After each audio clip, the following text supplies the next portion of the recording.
Hello friends, हम लोग पढ़ रहे हैं कक्षा 11वीं एनसीईआरटी रसायन विज्ञान का 11वां चैप्टर पी ब्लॉक तत्व। इसके पिछले 8वें वीडियो में मैंने आपको कार्बन के ऑक्साइड्स बताए हैं, कार्बन मोनोऑक्साइड, कार्बन डाइऑक्साइड इत्यादि। अब हम यहाँ पर सिलिकॉन के ऑक्साइड्स पढ़ेंगे, सिलिकॉन डाइऑक्साइड SiO2। आपको ये पता है कि सिलिका जो है हमारी भूपर्पटी में यानी कि मिट्टी में पाए जाने वाली सबसे ज़्यादा तत्वों में से एक है। ये जो रेत होती है, रेत, यही सिलिका है, इसी को सिलिका कहते हैं। भूपर्पटी का 95% भाग सिलिका एवं सिलिकेट से बना हुआ है।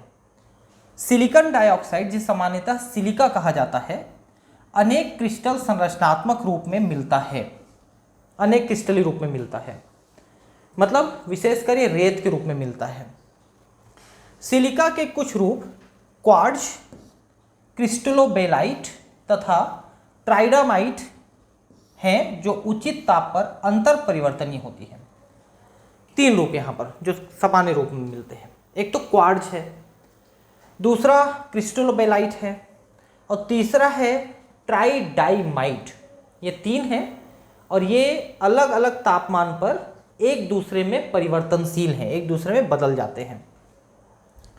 सिलिकॉन डाइऑक्साइड एक सहसंयोजक त्रिविमीय जालक युक्त ठोस है जिसमें सिलिकॉन परमाणु चतुष्फलकीय रूप में 4 ऑक्सीजन परमाणुओं से सहसंयोजित बंधित रहता है। तो यहां पर आप देख सकते हैं कि चतुष्फलकीय है, मतलब सिलिका जो है अकेले एक नहीं रहती है। मतलब ये देखिए SiO2 इस तरह से आपस में ये जुड़ करके एक चतुष्फलकीय संरचना बना लेते हैं, त्रिविमीय संरचना में, ठीक है। और प्रत्येक ऑक्सीजन परमाणु विपरीततः दूसरे सिलिकॉन परमाणु से जुड़ा रहता है, जैसा चित्र में दर्शाया गया है। तो आप देख सकते हैं कि कोई भी ऑक्सीजन परमाणु जो अपने सिलिका से तो जुड़ा ही हुआ है, दूसरे सिलिका से भी जुड़ा हुआ है ऑक्सीजन परमाणु, मतलब एक ऑक्सीजन परमाणु दूसरे सिलिकॉन से भी जुड़ा होता है। कुल मिला के ये है, 2 सिलिकॉन से जुड़ा रहता है। प्रत्येक कोना दूसरे चतुष्फलक से साक्षित रहता है। मतलब ये है कि हर कोने के साथ, मतलब इसमें आप देख सकते हैं कि कोई भी एक कोना है वो दूसरे सिलिका से जुड़ा हुआ है। ये कोना है तो ये दूसरे चतुष्फलक से, वो कोना है तो दूसरे चतुष्फलक से, ये जुड़े हुए हैं एक दूसरे से। संपूर्ण क्रिस्टल को एक ऐसे बृहद अणु के रूप में माना जा सकता है जिसमें सिलिकॉन तथा ऑक्सीजन परमाणुओं की एकांतर क्रम में 8 सदस्यीय वलय बनती है, ठीक है। तो संपूर्ण क्रिस्टल एक ऐसे बड़े अणु के रूप में है जिसमें सिलिकॉन तथा ऑक्सीजन परमाणु के एकांतर क्रम में 8 सदस्यीय वलय बनती है। 1 2 3 4 5 6 7 8 ऐसे 8 सदस्यीय वलय बन रही है, ठीक है। सिलिका अपने सामान्य रूप में अति उच्च SiO बंध एंथैल्पी होने के कारण अक्रियाशील होती है। जब सिलिकॉन और ऑक्सीजन जुड़ते हैं तो इसमें बहुत ज़्यादा ऊर्जा निकल चुकी है।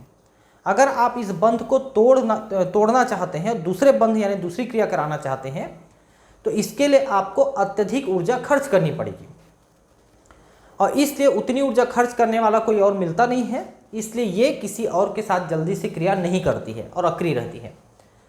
उच्च ताप पर सिलिका हैलोजन, डाइहाइड्रोजन, अधिकांश अम्लों तथा धातुओं के प्रहार को प्रतिरोपित करता है।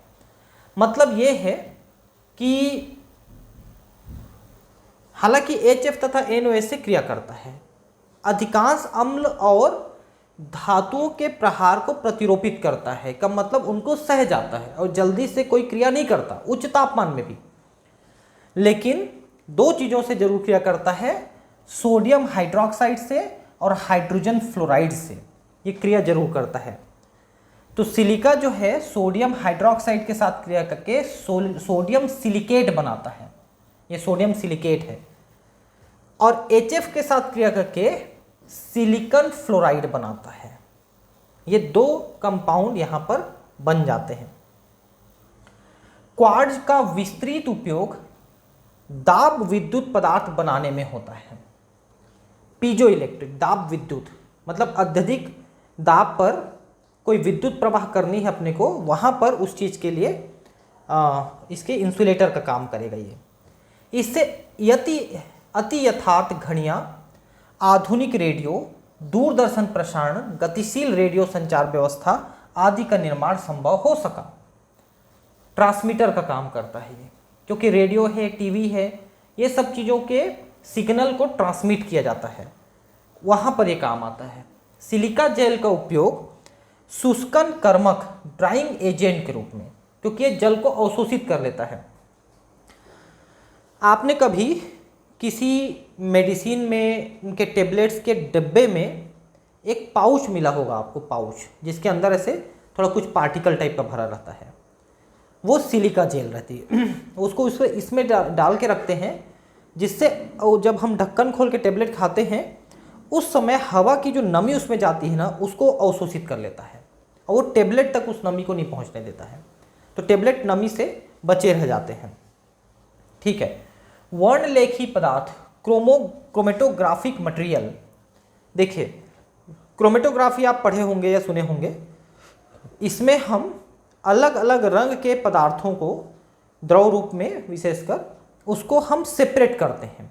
Chromatography, column chromatography, paper chromatography, इसके 2-3 प्रकार होते हैं, तथा उत्प्रेरक के रूप में उपयोग होता है। कहीं कहीं पर एक कैटेलिस्ट का भी काम करेगा।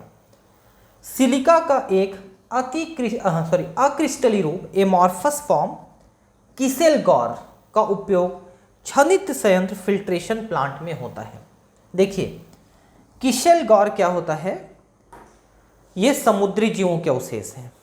बहुत सारे ऐसे समुद्री जीव होते हैं जिनके शरीर के ऊपर सिलिका का आवरण होता है, सिलिका का बना हुआ बाह्य कंकाल होता है, जिससे वो सुरक्षित रहते हैं। जब ये जंतु प्राणी मर जाते हैं तो उनका शरीर का अधिकांश भाग तो सड़ जाता है, लेकिन ये जो सिलिका का आवरण है वो रेत जैसा चीज़ है जो कि नहीं सड़ता है, क्योंकि वो अकार्बनिक पदार्थ है। सड़ने का काम कार्बनिक पदार्थ का होता है। तो ये जो सिलिका वाला पार्ट है, ये समुद्र के अंदर जम जम करके बड़े बड़े पत्थर के रूप में बन जाते हैं। उन्हीं को किसेलगौर कहते हैं और इनका उपयोग हम करते हैं, इनको निकाल लाते हैं और इसको फिल्ट्रेशन प्रोसेस के लिए, मतलब फिल्टर बनाने के लिए करते हैं। इसमें से कोई लिक्विड को छानते हैं तो बढ़िया से छन जाता है वो, तो फिल्ट्रेशन प्रोसेस में किसेलगौर का प्रयोग किया जाता है। अब है सिलिकॉन। ठीक है, यह कार्ब सिलिकॉन बहुलकों का एक वर्ग है जिसमें R2SiO2 एक पुनरावर्ती इकाई रिपीटिंग यूनिट होती है। ये R2 जो है, कोई अन्य यहाँ पर एलिफैटिक या कोई और ग्रुप जुड़ा हुआ है, दो की संख्या में जुड़ा हुआ है, और इसकी कई यूनिट एक दूसरे के साथ जुड़े होते हैं। रिपीटिंग यूनिट का मतलब है कई यूनिट, कई इकाइयाँ एक दूसरे से जुड़ जाती हैं इसमें। सिलिकॉन के निर्माण में प्रारंभिक पदार्थ एल्किल अथवा एरिल प्रतिस्थापी सिलिकॉन क्लोराइड होता है। देखिए, ये R जो है, मैंने अभी बताया ना आपको कि एल्किल या एरिल, एरिल का मतलब जैसे बेंजीन रिंग है ना, रिंग वाले एरिल, तो या तो एल्किल जैसे कि मेथिल है, एथिल है, प्रोपिल है, ब्यूटिल है, या एरिल जैसे कि फेनिल है, वो यहाँ पर जुड़ा होता है। और प्रतिस्थापित सिलिकॉन क्लोराइड होता है। SiCl4 से लेके ज़्यादा तक होता है। इसमें R एल्किल अथवा एरिल समूह होता है। मैंने पहले बताया एल्किल और एरिल क्या चीज़ होता है। जब 573 केल्विन पर मेथिल क्लोराइड कॉपर उत्प्रेरक की उपस्थिति में सिलिकॉन से क्रिया करता है तो विभिन्न मेथिल प्रतिस्थापी क्लोरोसिलेन, जिनका सूत्र methyl silico trichloride, dimethyl silicon dichloride, trimethyl silicon chloride तथा सूक्ष्म मात्रा में टेट्रामेथिल सिलिकॉन बनते हैं। टोटल यहाँ पर सिलिकॉन के साथ 4 परमाणु जुड़ेंगे। 1 methyl 3 chlorine, 2 methyl 2 chlorine, 3 methyl 1 chlorine, या चारों के चारों मेथिल ग्रुप। मेथिल मतलब CH3, ये ग्रुप है मेथिल ग्रुप, ये जुड़ रहा है। ठीक है, तो सिलिकॉन के साथ 4 यहाँ पर जुड़े हुए हैं। R2SiO2 आप देख सकते हैं, इसको भी हटा के और इसको भी हटा के 4 परमाणु यहाँ पर जुड़ सकते हैं। ठीक है। डाईमेथिल डाईक्लोरोसिलेन, डाईमेथिल डाईक्लोरोसिलेन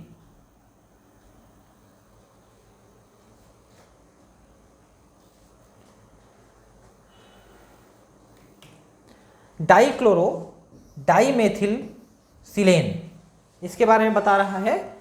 ये देखिए, डाईक्लोरो डाईमेथिल सिलेन के जल अपघटन के उपरांत संघनन बहुलीकरण द्वारा श्रृंखला बहुलक प्राप्त होती है। ये देखिए, सिलिकॉन की क्रिया अगर CH3Cl के साथ कराते हैं, मतलब मेथिल क्लोराइड के साथ कराते हैं कॉपर की उपस्थिति में 570 डिग्री पे, तो यहां पर एक सिलिकॉन इनके साथ जुड़ा, एक मेथिल को हटा के एक सिलिकॉन जुड़ गया और आगे क्रिया कराएंगे तो यहां पर ये देखिए SiCl2 है, इस Cl2 के जगह यहां पर OH जुड़ जाता है। OH, थोड़ा यहां पर के रिएक्शन को आप ध्यान देंगे। CH3Cl है 2, ठीक है, और एक Si है, तो 2 CH3 है और 2 Cl है। ये देखिए 2 CH3 है 2 Cl है, 2 CH3 2 Cl है ना। इसके साथ एक सिलिकॉन पहले जुड़ा, उसके बाद जब इसका H2O से अभिक्रिया कराओगे तो 2 HCl निकल गए, यानी 2 क्लोरीन निकल गए, उसके जगह 2 हाइड्रोक्सिल जुड़ गए। ये देखिए, ठीक है। अब ये जो दिख रहा है आपको, एक मेथिल, ये दूसरा मेथिल वहां पर, ये एक हाइड्रोक्सिल, ये दूसरा हाइड्रोक्सिल वहां पर, इसको लिखा है ना ये पूरे को यहां पर, ठीक। अब इसके साथ एक और अणु जुड़ती है, ठीक है, और एक और अणु जुड़ती है, 3 अणु है। देखिए, 1 अणु, 2 अणु, 3 अणु ये जुड़ते हैं, तो इसका बहुलीकरण हो जाएगा। अब बहुलीकरण होके ये आपस में जुड़ते चले गए। देखिए, ऑक्सीजन के द्वारा आपस में जुड़ते चले गए, है ना। ये जो ऑक्सीजन है वो इनको आपस में जोड़ते चला गया।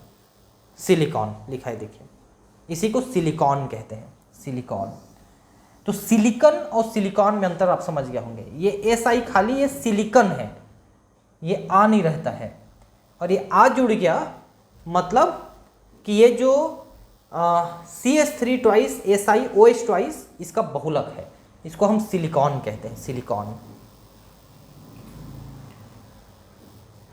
CH3 थ्राइस SiCl मिलाने से बहुलक की श्रृंखला की लंबाई को नियंत्रित किया जा सकता है। अभी यहां पर आप अगर ऐसे बहुलक बनाएंगे तो बहुलक काफी लंबी बन सकती है, लेकिन अगर इसके साथ आप CH3 थ्राइस SiCl मिला देते हैं तो बहुलक की लंबाई सीमित हो जाती है, ठीक है। जैसे यहां पर आप देख सकते हैं कि ये N नंबर है और ये आपने जोड़ा, बहुलीकरण किया सिलिकॉन, लेकिन ये एक निश्चित संख्या तक सीमित हो जाएगी अगर यहां पर आप इसको भी बीच में ऐड कर देते हैं तो, ठीक है। ये थोड़ा सा इसका ये देख लेना, CH3 2 जुड़े हैं, फिर O है, Si है, O है, Si है, CH3 है, इस तरह से जुड़ गया। देखिए, तो थोड़ा सा आप इसको ध्यान देंगे कि कैसे जुड़े हुए हैं ये। तो ये जो आपने यहाँ पर जो जोड़ा है, ये यहाँ पर सीमित कर दिया। देखिए, वही है CH3 Si, है ना। ये इसने इसके संख्या को नियंत्रित कर दिया है, क्योंकि ये उसके साथ जुड़ गया तो अब इससे आगे वो नहीं जुड़ पाएगा, जितना जुड़ा उससे आगे नहीं जुड़ पाएगा। अध्रुवी एल्किल समूहों से घिरे रहने के कारण सिलिकॉन की जल प्रतिकर्षी प्रकृति होती है ना। Water repelling, hydrophobic. सिलिकॉन जो है जल को अवशोषित नहीं करता, उसको चिपकाता नहीं है, वो जल प्रतिकर्षी होता है क्योंकि उसमें अध्रुवी प्रकृति होती है। सामान्यतः इसमें उच्च ऊष्मीय स्थायित्व, मतलब अत्यधिक गर्मी को सहने की, उच्च परावैद्युत सामर्थ्य, मतलब जल्दी नहीं खुलेगी, और तथा रसायनों एवं ऑक्सीकरण के प्रति प्रतिरोधात्मकता का गुण होता है, जल्दी से कोई क्रिया भी नहीं करेगी। इसके विस्तृत अनुप्रयोग हैं। सिलिकॉन का क्या क्या प्रयोग है? इसका उपयोग सीलित grease, sealant grease, sealant grease क्या होता है? कहीं पर पैकिंग बना के ऊपर से ग्रीस लगा देते हैं ताकि वो लीक ना हो। विद्युत रोधी मतलब इलेक्ट्रिक इंसुलेटर, सिलिकॉन का लेयर विद्युत को मतलब विद्युत का रोधी है ये, मतलब कुचालक है। तथा जल सह वस्त्र, वाटर प्रूफ फैब्रिक जैसे रेन सूट वगैरह, तथा शैल क्रिया प्रसाधन संयंत्र बनाने में, मतलब ऑपरेशन करने के लिए जो टूल्स यूज करते हैं उनको बनाने में भी इनका प्रयोग हम कर सकते हैं। तो सिलिकॉन क्या है? सामान्यतः सिलिकॉन श्रृंखला युक्त वे यौगिक होते हैं जिनमें एल्किल अथवा फेनिल समूह, क्योंकि अभी आपने इसको एरिल कहा था ना, एरिल, और एरिल का भी मतलब है कि बेंजीन रिंग से एक हाइड्रोजन निकल के तो फेनिल, ठीक है। तो श्रृंखला युक्त हैं जिसमें एल्किल अथवा फेनिल समूह सिलिकॉन परमाणु के शेष बंध स्थितियों पर होते हैं, सिलिकॉन परमाणु के साथ जुड़े होते हैं। ये जल विरोधी प्रकृति के होते हैं। अब दूसरा इसमें जो कंपाउंड है सिलिकॉन का, वो सिलिकेट है। प्रकृति में बड़ी मात्रा में सिलिकेट खनिज पाए जाते हैं। इनमें कुछ महत्वपूर्ण हैं फेल्डस्पार, फेल्डस्पार, जियोलाइट, श्वेत अभ्रक माइका, चमकता है उसका पत्थर माइका, एस्बेस्टॉस, एस्बेस्टॉस तो अग्नि सह भी होता है, इसकी फैक्ट्री होती है जहाँ पर एस्बेस्टॉस को प्यूरिफाई किया जाता है, और वहाँ काम करने वाले मजदूरों को लंग कैंसर हो जाता है एस्बेस्टॉस में। सिलिकेट की मूल संरचनात्मक इकाई SiO4 है, जिसमें सिलिकॉन परमाणु 4 ऑक्सीजन परमाणु से चतुष्फलक रूप में बंधित रहता है। चित्र 11.7 ये देखिए, SiO4 4 माइनस ऋण आयन की चतुष्फलक संरचना और SiO4 माइनस का इकाई का निरूपण। तो SiO4 ये देखिए, ये चतुष्फलक संरचना है जिसमें 4 ऑक्सीजन जुड़े हुए हैं, और इसको आप इस तरह से दिखा सकते हैं, एक पीछे में है और 3 इधर, ठीक है। सिलिकेट में या तो एक विविक्त यानी डिस्क्रीट इकाई उपस्थित होता है, अथवा इस प्रकार की कई इकाइयां प्रति सिलिकेट इकाई की 1, 2, 3 अथवा 4 ऑक्सीजन परमाणुओं के साथ साजित अवस्था में रहती हैं। यहां पर विविक्त या डिस्क्रीट का मतलब होता है अकेला। सिलिकेट या तो अकेला रहता है या 1, 2, 3, 4 की संख्या में जुड़ा रहता है। जब सिलिकेट इकाइयां आपस में मिलती हैं तो श्रृंखलित वलय परत अथवा त्रिमी संरचना बनाती है। 1, 2, 3, 4 या इतने संख्या मिलते हैं तो त्रिमी संरचना या श्रृंखलित वलय, श्रृंखलित मतलब चेन वाली बनती है। सिलिकेट संरचना ऋण आवेश में धन आवेशित धातु आयनों द्वारा उदासीन होता है। ऋण आवेश में धन आवेशित धातु आयन द्वारा उदासीन होती है, मतलब ऋण आयन और धन आयन एक दूसरे को उदासीन कर देते हैं। यदि चारों कोने अथवा चतुष्फलकी इकाइयों के साथ साजित होते हैं तो त्रिविम जालक का निर्माण होता है। मनुष्य द्वारा निर्मित 2 महत्वपूर्ण सिलिकेट कांच तथा सीमेंट है। ये 2 सिलिकेट है, कांच और सीमेंट दोनों सिलिकेट हैं। अब है जियोलाइट। जियोलाइट भी काफी महत्वपूर्ण एक कंपाउंड है, इसके बारे में भी आप सुनते हैं। यदि सिलिकॉन डाइऑक्साइड के त्रिमिक जालक में से कुछ सिलिकॉन परमाणु एल्यूमिनियम परमाणु द्वारा प्रतिस्थापित हो जाते हैं तो प्राप्त संपूर्ण संरचना को एल्यूमिनोसिलिकेट कहा जाता है, जिस पर एक ऋणावेश होता है। ठीक है, sodium ion, potassium ion, calcium ion आदि धन आयन इस ऋणावेश को संतुलित करते हैं। तो इसमें आप क्या कर रहे हैं, देखिए ध्यान से कि सिलिकॉन डाइऑक्साइड SiO2, एक मिनट, SiO2 का जो त्रिविम जालक आपने देखा था, बहुत सारे SiO2 ऐसे जुड़े हुए थे, बड़ा सा ध्यान होगा, उनमें से कुछ सिलिकॉन परमाणु को हम एल्यूमिनियम परमाणु से रिप्लेस कर देते हैं तो जियोलाइट कहलाती है। ठीक है, और उसी को एल्यूमिनोसिलिकेट कहते हैं, जिस पर एक ऋण आवेश होती है, और ऋण आवेश को सोडियम, पोटेशियम, कैल्शियम कोई भी उसको धन आवेश के द्वारा संतुलित कर देती है। इसके उदाहरण फेल्डस्पार तथा जियोलाइट है। जियोलाइट भी उसी तरह का चीज है। पेट्रो रसायन उद्योग में हाइड्रोकार्बन के भंजन तथा समावयीकरण में जियोलाइट का विस्तृत उपयोग उत्प्रेरक के रूप में होता है। देखिए पेट्रोलियम के बारे में आप जानते हैं, पेट्रोलियम धरती से निकलता है काले रंग का गाढ़ा द्रव, फिर उसको ना प्रभाजीय आसवन में भेजा जाता है और उसको ब्रेक करके petrol, diesel, kerosene, Mobil, grease, डामर ये सब बनाई जाती हैं। तो अलग अलग तापमान में रख के उनको ब्रेक करते हैं, तो उनको ब्रेक करने के लिए हमको कुछ उत्प्रेरक की जरूरत पड़ती है, तो जियोलाइट उसमें उत्प्रेरक के रूप में उपयोग होता है। ठीक है, जैसे ZSM5 जियोलाइट का एक प्रकार का उपयोग एल्कोहल को सीधे गैसोलीन में परिवर्तित करने में होता है। एल्कोहल को गैसोलीन का मतलब पेट्रोल जैसा बना सकते हैं अपन। आपको मालूम है ना कि आजकल गाड़ियों में पेट्रोल के साथ 10% एल्कोहल मिला हुआ रहता है, अब उसको 20% करने वाले हैं एल्कोहल को। अच्छा हो जाएगा, थोड़ा सा पेट्रोल डीजल का रेट कंट्रोल में आएगा। जल योजित जियोलाइट का उपयोग कठोर जल के मृदुकरण में काम आने वाले आयन विनिमय रेजिन बनाने में होता है। आपको मैंने कठोर जल, मृदु जल ये बताया है मैंने, कठोर जल को कैसे मृदु जल करते हैं, आयन एक्सचेंज विधि। उसमें जो कठोर जल बनाने वाले या मृदु जल बनाने वाले विशेषकर जो आयन होते हैं उनको दूसरे आयन से रिप्लेस कर देते हैं। तो कठोर जल बनाने वाले आयन को रिप्लेस कर दोगे तो जल मृदु हो जाता है। तो वहाँ पर जियोलाइट का उपयोग किया जाता है उस आयन को एक्सचेंज करने के लिए दूसरा आयन देने वाले के रूप में। ठीक है, तो ये चैप्टर हमारा आज एक खत्म हो जाता है। अब अगले चैप्टर के साथ हम हाइड्रोकार्बन्स जिसमें नॉमेनक्लेचर भी है उसको लेकर के हम अगले क्लास में पढ़ेंगे। ठीक है, मिलते हैं फिर। Thank you.